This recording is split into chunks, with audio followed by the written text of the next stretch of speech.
Les os forment la partie rigide du squelette humain.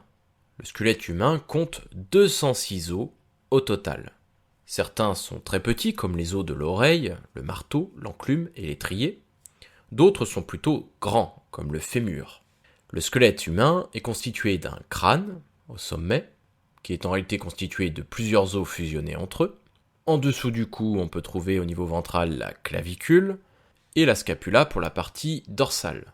Les côtes permettent de protéger le cœur et les poumons et sont reliées au niveau ventral par le sternum.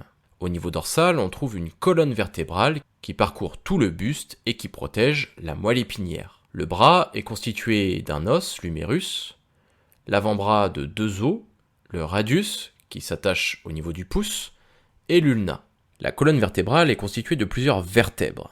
Lorsqu'on regarde la partie terminale de cette colonne vertébrale, on peut constater que les dernières vertèbres sont soudées entre elles pour former le sacrum, et la partie terminale s'appelle le coccyx, c'est le reste d'une queue que devaient posséder nos ancêtres. Le bassin est relié à l'os de la cuisse qui s'appelle le fémur, notamment par une partie du fémur qui s'appelle la tête du fémur. Le fémur est ensuite relié aux 2 autres os de la jambe, le tibia et la fibula. Un petit os termine le genou, la patella, que l'on appelait autrefois la rotule.